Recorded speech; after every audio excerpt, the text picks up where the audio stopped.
Hello, my people. I'm glad to be here again. Now, in the last video, I started the topic working capital management. I got to a point where I said, what are the objectives of working capital management? What do you want to achieve by effectively managing our working capital? What do we tend to achieve? So, number one objective of efficient working capital management is what? Is liquidity. So liquidity is one of the two key objectives of working capital management. And this is to ensure a business, and this is to ensure what? Liquidity. One of the key objectives of working capital management is to ensure liquidity. A business with insufficient working capital will be unable to meet its obligation as the fall due, leading to late payment of employees' salaries, payment to suppliers and other providers of credit. What do you mean by liquidity? When you say a company is highly liquid, liquidity simply means what? Having enough cash. Having what? Sufficient cash at hand. And what they have what? What do we need what? Sufficient cash for? We need sufficient cash in order to do what? To run the day-to-day activities of the company.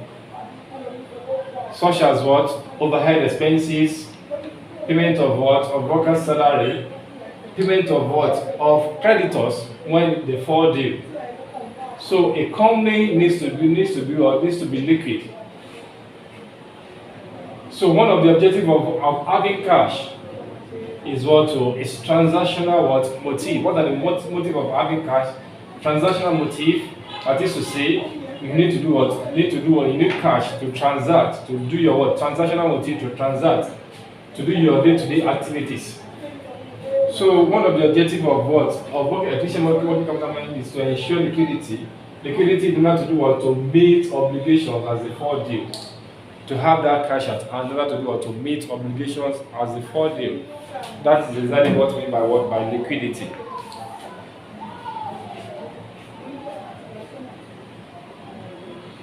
So, and a very good what?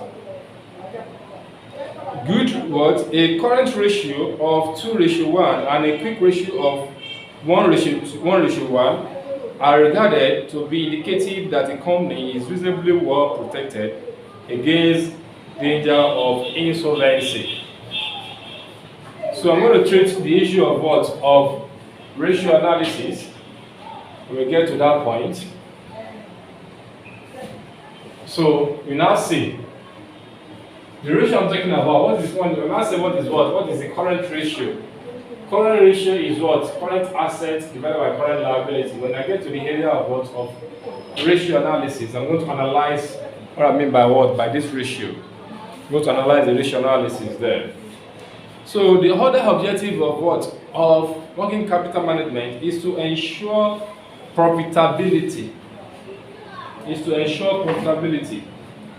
Fund tied up in working capital tends to earn little or no return. Funds tied up in working capital tends to earn little or no returns. Hence, a company with a high level of working capital may fail to achieve the return on capital employed.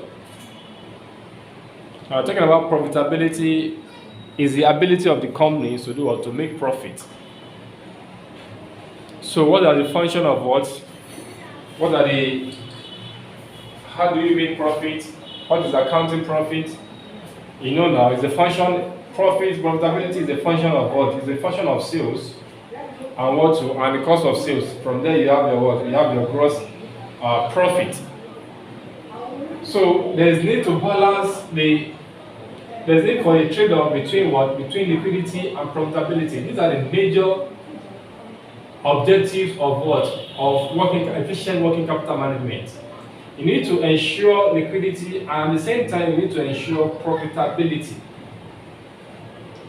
Liquidity in the sense that you need to do what? To receive money as soon as possible, to have the sales you have made. You need to do what? To realize the proceed as soon as possible. That's why you're talking about liquidity. Is what the sales proceed that comes in earlier that you're going to use to do what? To turn around to attend to to your daily obligations. And you should not even then overstretch this, saying that we want to be liquid, we want to be liquid, we want to be liquid. But that therefore granting a lot of what? For example, granting what? Sales discount and co. In order for you to do what? To ensure customers pays on time. But that therefore, if you grant unreasonable trade credit, sales discount rather, it tends to have reduced the profit of the company, which is going to do what? To effect on the profitability of the company. And at the same time, there's need to do what? To efficiently manage this, so that at the end of the day, you won't say you want to be making profit. You won't extend by that, therefore you extend the credit policy of the company from either 1 to 2 months, as the case may be, in order for you to expand your sales, by that giving you a high level of profit at the end of the day, but the profit that you are accounting for, you are seeing at the end of the day, does not translate to cash, which is the major aim of going into business, which is maximization of shareholders' wealth. And this to say, be having a lot of fun outside. That is, on credit sales, you invest more on sales. On credit sales, people buy a high volume of goods from you on sales.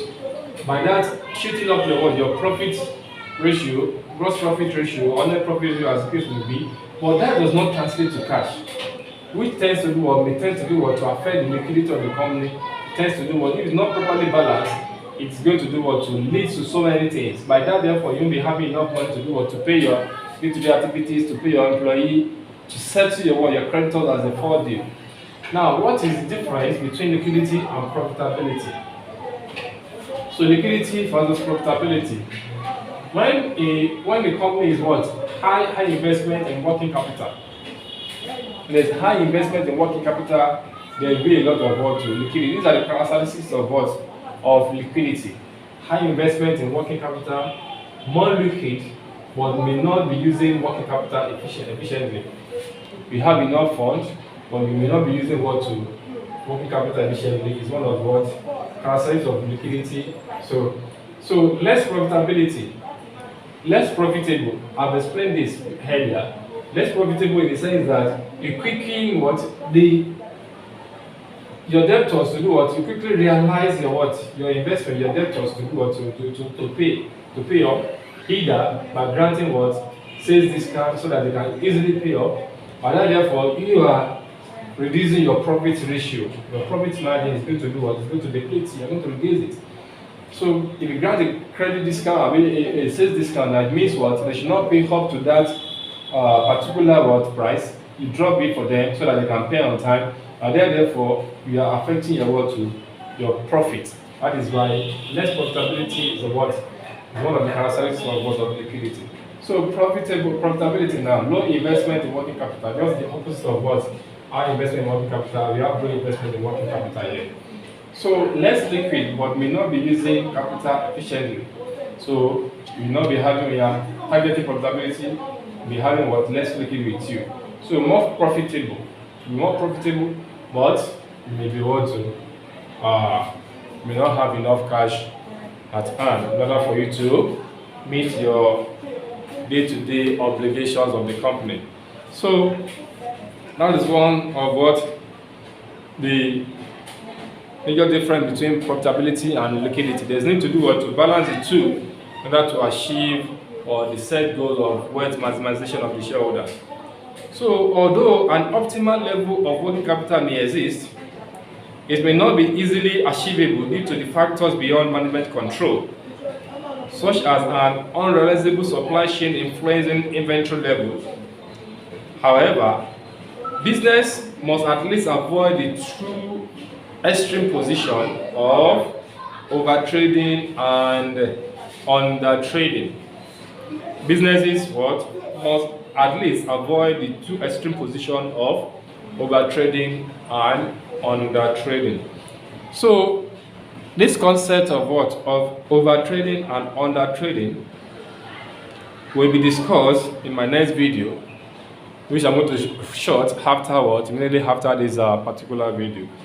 So I hope you understand the objective, the two key objectives of working capital management, which are liquidity and profitability. And we have seen the characteristics of both liquidity and profitability, and there's need for a proper management of the two in order to achieve the aim of the company, which is maximization of shareholder. You must not have excess investment in working capital.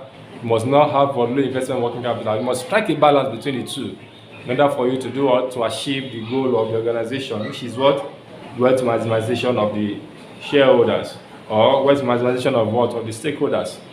So as the case may be. So at this point, I'm going to call it a class now. Till I see you in my next video, where I'm going to be discussing the concept of overtrading or undercapitalization, and undertrading and or overcapitalization. So in my next video, I'm going to discuss this concept. Thanks for listening, and God bless. I remain yours, Abdurrahman Adioye. If you have not subscribed to this channel, kindly click on the subscribe button, subscribe to it, share the video, like the video, comment in the comment section, put your comment there, and I'll be glad to to respond to your comment, to receive your comment and respond to it appropriately. Thanks for listening, and God bless.